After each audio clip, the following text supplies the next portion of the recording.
Hello, gorgeous Scorpio clan. We're in your season in November 2019, as I'm sure you are well aware.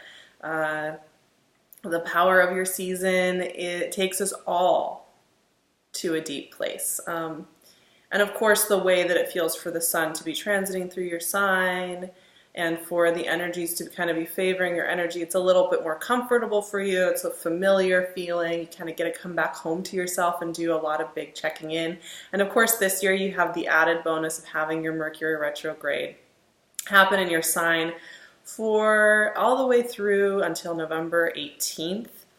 I'm going to be doing a Patreon video about the Mercury retrograde in Scorpio. So if you're interested in kind of understanding that transit as far as our collective journey and just what that's about, that's going to be a great resource for you over on Patreon. Of course, I'll leave the link below. But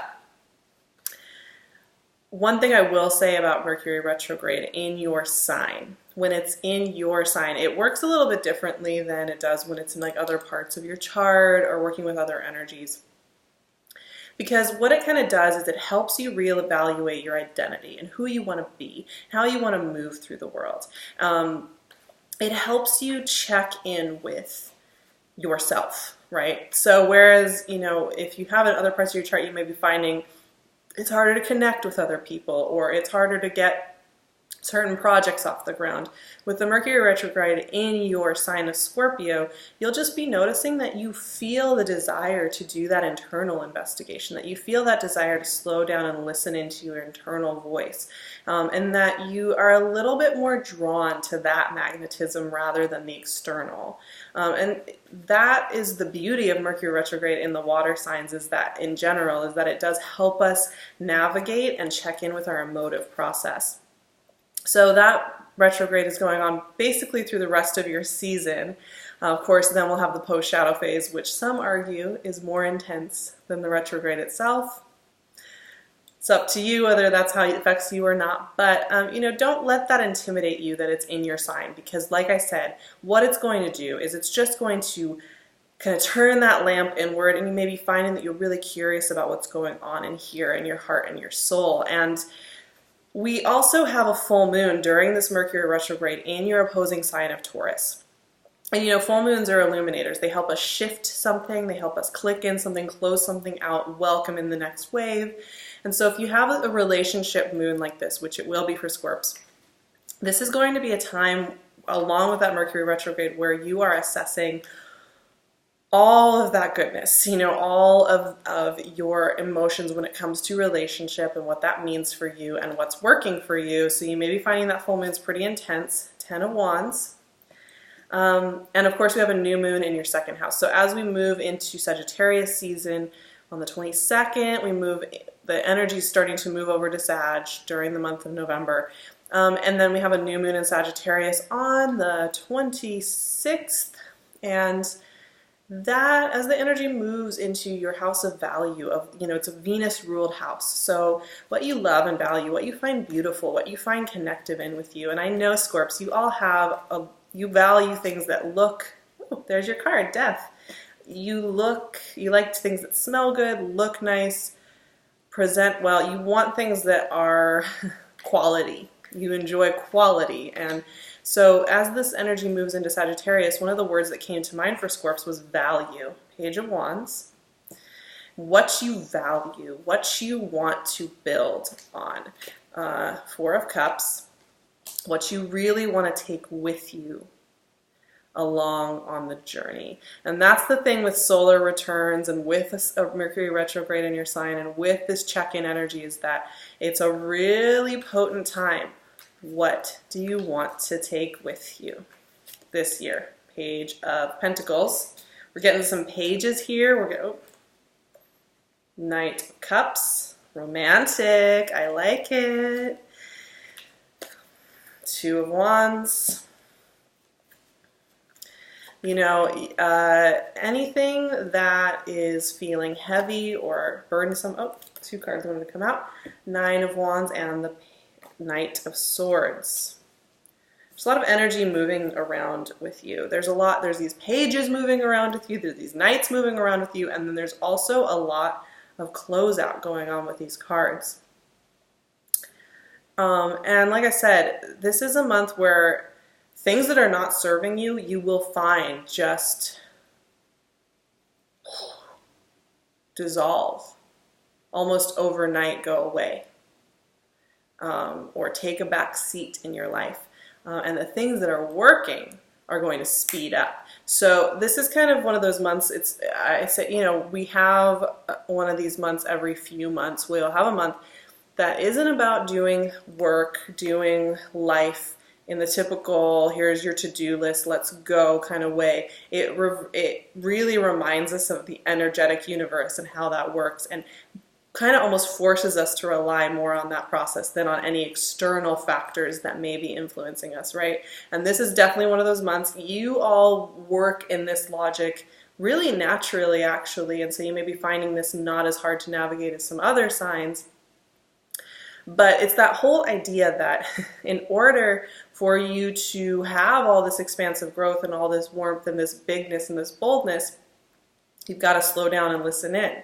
And so where there's pockets of quiet, or where there's pockets of mystery, or where there's pockets of uncertainty, rather than avoiding those or trying to rush through them or trying to jump to an answer, leaning into them actually produces a lot of external movement and connectedness. And I'm definitely seeing that for you all, because we start off this month right away with a big death of self, right? 10 of Wands and the Death card. Of course, this is Scorpio season, so we're all transforming, and of course you all are as well. But, even though your sign is about transformation, you're also a fixed energy, and you're also very loyal and long-lasting energy, where you want to make things work. You want to make things last. You want to problem solve through them until they're okay again, right? And so letting go for you, even though you're the sign of transformation, can be complicated or can feel difficult, because you are kind of built to love and care and connect long term. And you have such a deep ability to do that, that when there's a shift over, it's like that part of yourself that's so loving has to find that courage, right? So 10 of Wands and the Death energy here are all about something closing out. Something that's become heavy, cumbersome, unhappy, difficult is being released, put away. And there's some space getting cleared here. And you know what's interesting with birthdays? That sometimes birthdays and sometimes solar return, even if you are like a Scorp rising or a moon, when we return and we check in with the energy, rather than it being about these external celebrations, a lot of times it's about a quiet moment of turning over that page. And there can sometimes be a kind of a sense of almost wanting to be more quiet during those times, rather than jubilant and fun and external and all of that playful energy. But there's something here going on with that. Anything that feels heavy, anything that feels clunky, anything that feels like it's just not clicking in anymore in the way that maybe it did, will be coming to the surface. Rises to the surface, And yes, with a Mercury retrograde in your sign, you may be finding there are scenarios that help quicken that process and do that with you very easily. But here's the thing. Whatever you're putting down there, whatever you're letting go of, whatever heaviness that you've been carrying along with you, is creating space. And this is what I will say. For some of you, there's going to be really immediate results with that. Like this month, in the release, in the witnessing of what you love and value, in the witnessing of your quiet internal voice, very quickly things are going to meet you, and you're going to be on a track, and you're going to be doing stuff, and you're going to be going, and it's going to be like boom, boom, boom, boom, boom, boom, boom, boom, right? But also keep in mind that it's not always about the things that are happening right here, right now. There are also things you are setting up in November that are going to be showing up in 2020 and on January, February, things that still, they need more space to breathe.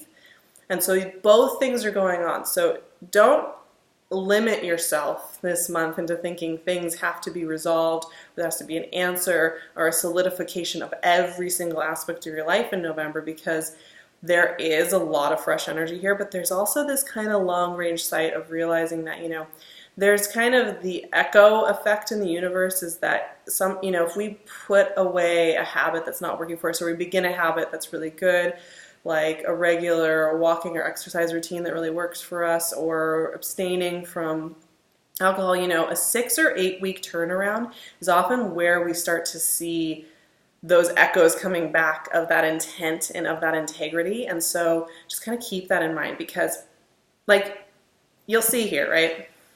This Four of Cups is surrounded by the Page of Wands and the Page of Pentacles. So these pages are like bringing in all these fresh opportunities, right? New doors are opening, new connections are being made, you're talking to people, you're having fun, you're getting creative, you're getting those infusions of opportunity that you've been probably craving. So in letting go of one thing that you felt you had to contort yourself into and releasing that a little bit, you're welcoming in some really bright, bold new energy. But that Four of Cups is right in the middle. And here's what I will say about something like this, where you have the messages coming through in this way, is that often when we have this Four of Cups, it means something's not quite right for the picking yet, right? Like it's not quite the time to push forward in everything all the way through. So you may be finding you're getting huge infusions of information. You're getting those opportunities. Page of Pentacles often infuses us with extra energy, money, opportunity to make money, right? Page of Wands, creative, action-oriented, kind of focused energy that helps us get moving in the world and come up with new ideas, right? These are really fresh, fun, bold energies. And we have more of those with the nights that are coming up too. However, you may be getting those big influxes and still not really understanding what to do with that information, what to do with what's coming in. You may be kind of like, okay, it's cool, there's stuff moving, I feel good about how things are changing, and yet I don't really know what to do with this. And that's okay. That's where leaning into this kind of mystic logic of this month is really important to remember that that's how it's working. Because sometimes we can kind of forget, or be like, that's not really how that works. I'm not really going to spend my time worrying about that. I'm going to just go back to this other way I've learned to deal with stuff. And then, but then it's like, no, this month is really going to be working with you in that mysterious way. And that's where I see that Four of Cups, because the Four of Cups can kind of be like, okay, well, I got part of my answer, but I want the rest of the answer now. And it's like, believe me, Four of Cups comes up when we are able to take in a certain amount of information, but if we were given everything, all the information for what's going to happen the next 6 to 8 months or something, or even 3 months, we were given a sheet, a little report that we could read that said, this is all the stuff you're about to experience, it would be so much overload, it wouldn't even be fun to know about it, because it would just be overwhelming or scary, or it wouldn't make sense. And that's what I want you to remember. You're going to get huge influxes of information. You're going to be hungry for more, but don't rush the process, right? Because when we try and rush the process, part of what we're doing is we're trying to dismantle all of our barricades, all of our protective mechanisms. We're just trying to destroy everything and just be like, I'm free. And then what happens is that when we feel that exposed and that vulnerable, we just build up a stronger force field around us that says, oh, I'm not ready. I don't trust this anymore. And so what we want to do is gently open up so you get an infusion of information, you integrate it, you get ready, and you enjoy that process. So like I was saying, there's 2 levels going on, because on the one hand you're connecting, on the one hand you're releasing, on the one hand things are coming in, on the other, this isn't totally it, because there's something brewing for you in the new year. And that's what these last 4 cards are really about. So some of you may be noticing there's some romantic energy. Once again, you have a full moon in your opposing sign, and it's your birthday season. And Mercury retrograde also has the potential to bring in energies, sometimes from our past, sometimes just to bring in energies that are meaningful to us, that help us do some healing. The Knight of Cups is definitely romantic in nature. And is all about believing in the sharing of love and connectiveness, right? But what's really interesting is we have these pages and we have this knight, and then we get into these wands. Two of Wands and Nine of Wands. And this is where I was saying, trying to force yourself to be open and ready for something that's not supposed to happen until, I don't know, January or February or whenever it's supposed to happen, isn't going to feel good, right? So the Two of Wands is the visionary energy, where you sit there and you're connecting and you're like, yep, I do want that balanced partnership. I do want that meaningful work. I do want to make that move. I do want to live in that space. Yep, I can feel it. I can emotively feel the quality of that energy and what that is going to bring to me. Great. Okay, perfect. But there's this other part of you that's the skeptic that says, it's never going to happen. Why would you even believe that? Right? That voice that wants to protect you, because you're getting all these infusions of energy, Page of Wands, Page of Pentacles, Knight of Cups. These energies that are like, yep, you put down that burden at the beginning of the month, you're opening up to this next version, we're bringing in the answers, but see how if you were given too much in November, how much that skeptical Nine of Wands voice would come up and say, I don't believe this stuff. Let's not believe it. Let's not go with this. I'm not going to buy it.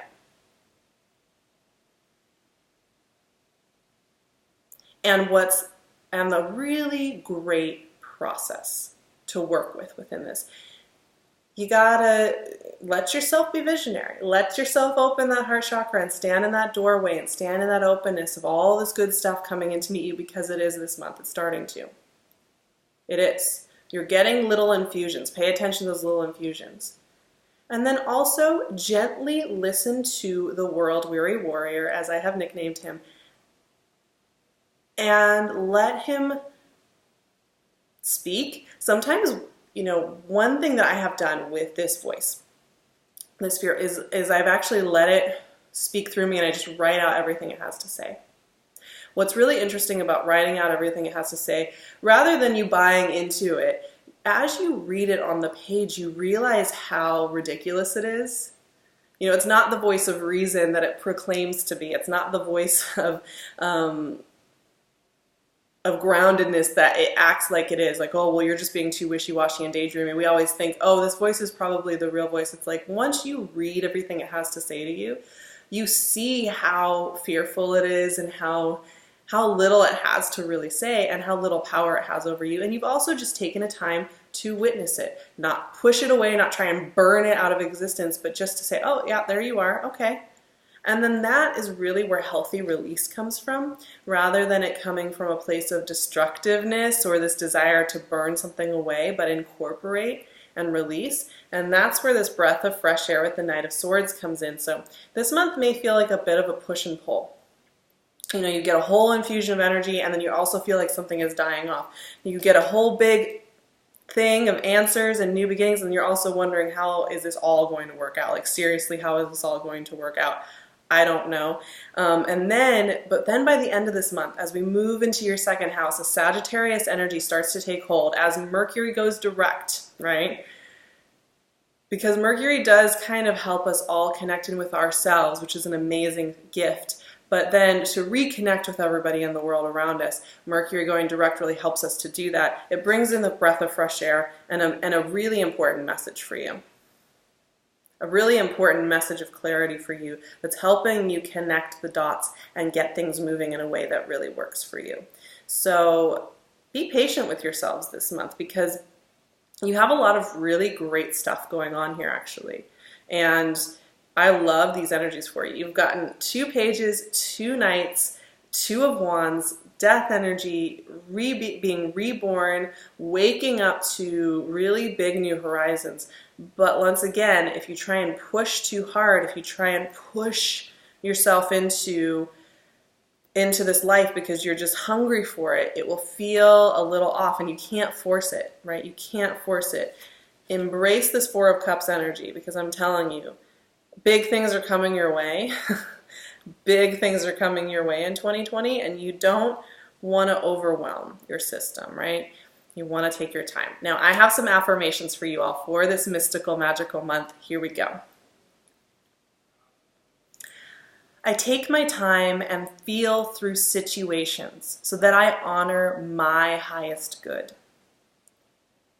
I listen to the information coming through my body and my spirit. I allow shift to take place in my life. I embrace the changes in energy and intention that are coming from within me. And with that, I think we have a pretty exciting Scorpio reading for you. I hope you guys have beautiful birthdays.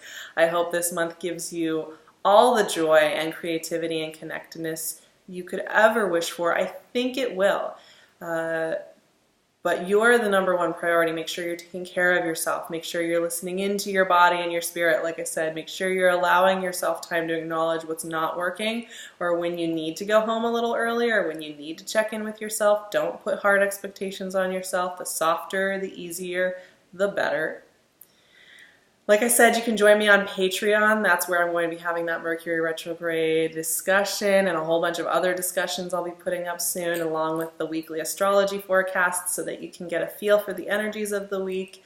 You can also find me on Instagram at SarahVerba, and you can find me on my website, SARAHTAROT.com. If you're interested on getting on my email list for notifications of the 2020 one-on-one work calendar, I would highly suggest you shoot me an email so that I can get you set up, so that you will know and you can purchase your session for next year if you'd like to sit with me. So I'll leave all my info in the description box so you know where to find me. And of course, I'm wearing PinkLune's gorgeous jewelry. She's always got something magical up her sleeve. So if you're looking for a new addition to your world, you can always check out her Etsy shop. I love you guys so much. I will see you in December for more abundance, joy, and creativity. Sending you all my love. Mwah.